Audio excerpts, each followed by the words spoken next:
दोस्तों नमस्ते, मैं सुशील कुलकर्णी। आप देख रहे हैं एनालाइजर न्यूज हिंदी। दोस्तों, इलेक्टोरल बॉन्ड का एक मुद्दा बहुत ही जोरों शोरों से चल रहा है। इलेक्टोरल बॉन्ड में किसको कितने पैसे मिले, बीजेपी को कितने मिले, कांग्रेस को कितने मिले, इस विषय पर बड़ा घमासान हो रहा है। यहां तक कि उत्तर प्रदेश, मध्य प्रदेश एवं उत्तराखंड राज्यों में भारतीय जनता पार्टी को झटका लगे, इस तरह की इंफॉर्मेशन पेश की जा रही है।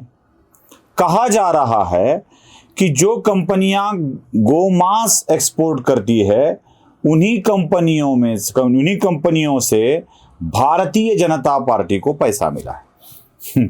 अब ये बात सुनकर तो लोग भौचक्के के रह जाएंगे कि गोमांस की बंदी करने वाले लोग ही गोमांस के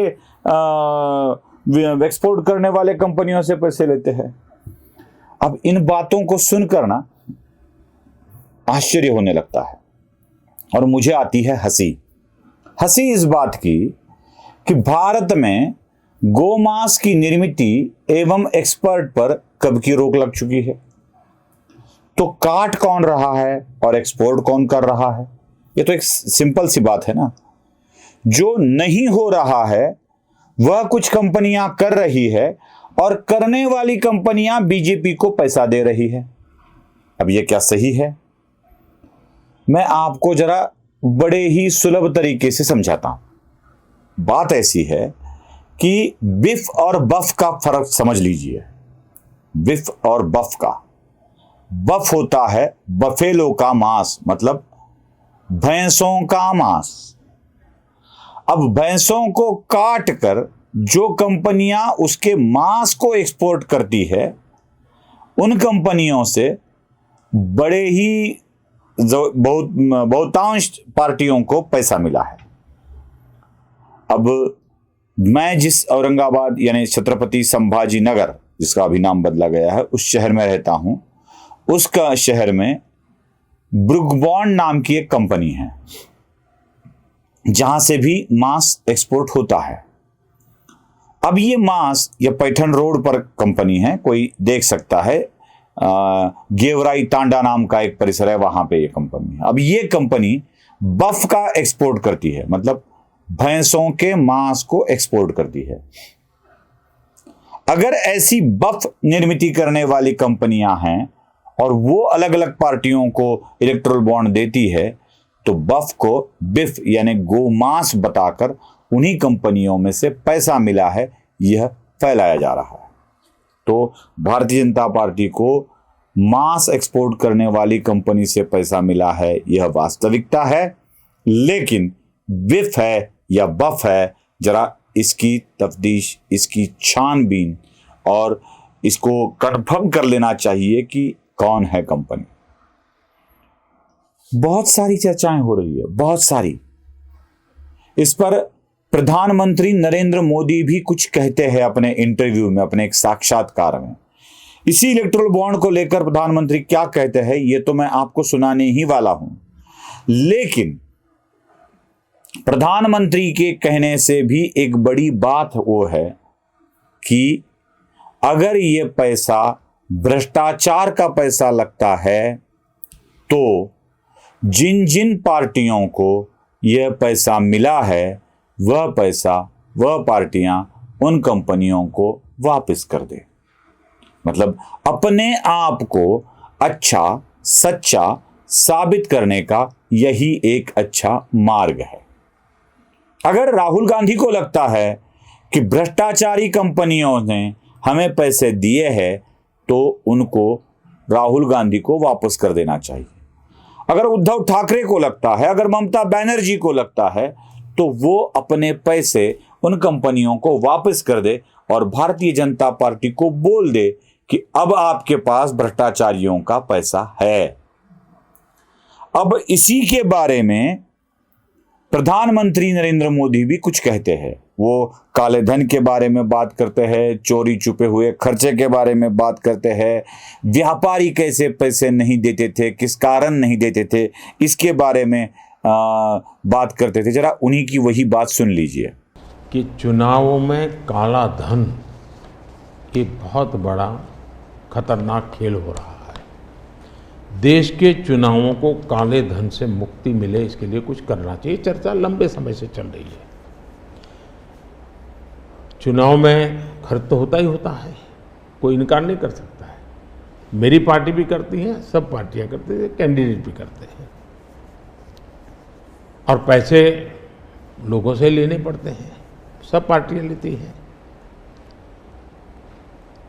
मैं चाहता था कि हम कुछ कोशिश करें कि इस काले धन से हमारे चुनाव को कैसे मुक्ति मिले, ट्रांसपेरेंसी कैसे आए। एक प्रामाणिक पवित्र विचार मेरे मन में था, तो क्योंकि मैं नहीं चाहता था कि ये कैश वाला कारोबार चले। फिर मैंने कहा है कि इलेक्टोरल बॉन्ड, कि जो पार्टी अपना सीक्रेसी मेंटेन करना चाहती है।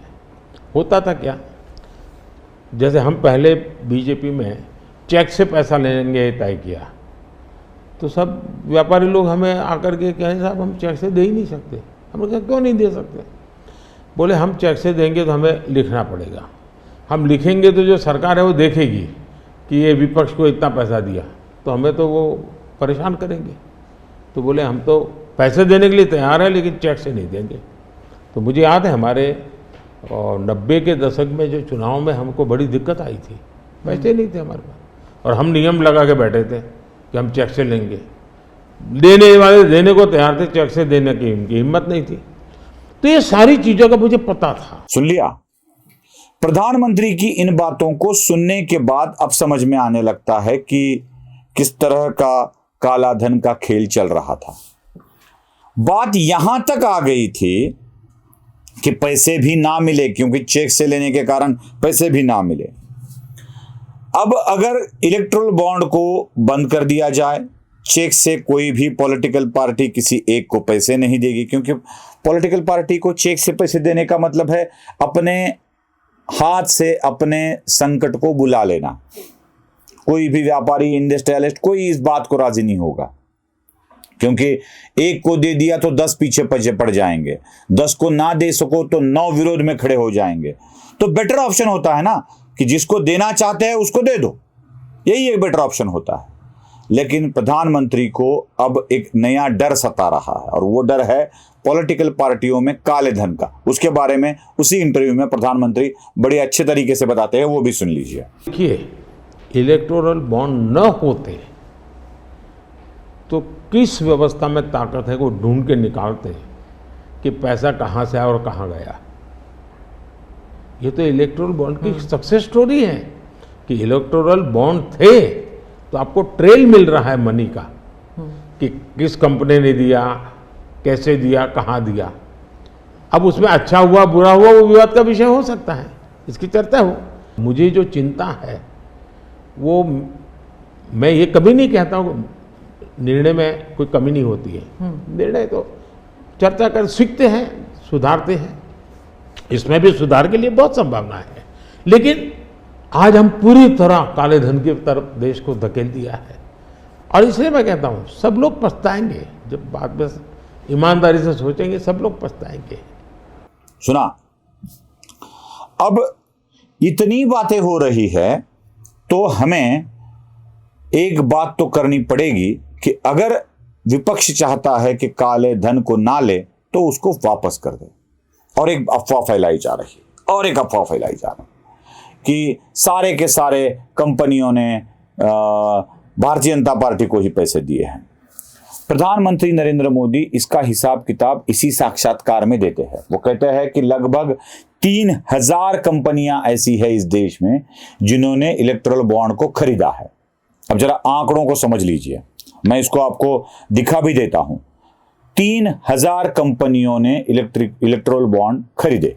अब ये आंकड़ा हुआ एक तरफ, दूसरा आंकड़ा मैं आपको बताता हूं। इन 3000 में से केवल 26 कंपनियां ऐसी है जिनके ऊपर कुछ ना कुछ तो कार्रवाई चल रही है। 26 का मतलब है लगभग 2964 कंपनियां किसी कार्रवाई के दायरे में नहीं हैं, बिल्कुल नहीं है। 64 भी नहीं, 74, 2974 कंपनियां किसी कार्रवाई के दायरे में नहीं हैं।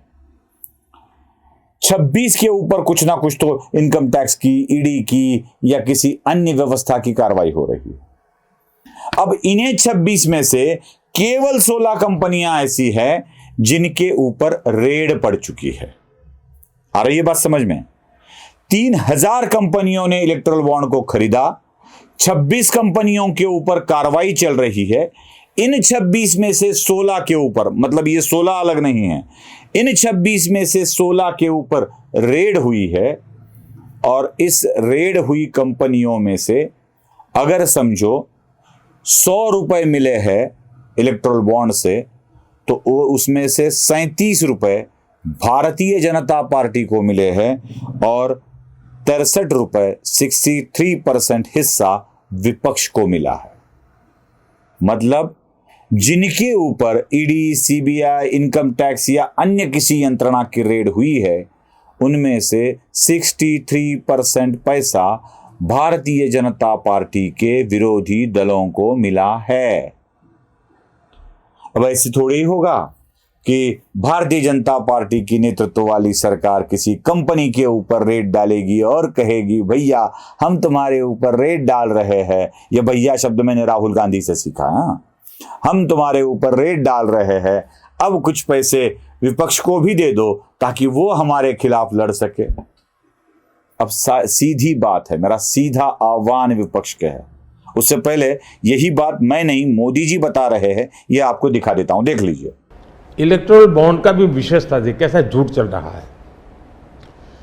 कुल देश में 3000 कंपनियों ने इलेक्टोरल बॉन्ड दिए हैं।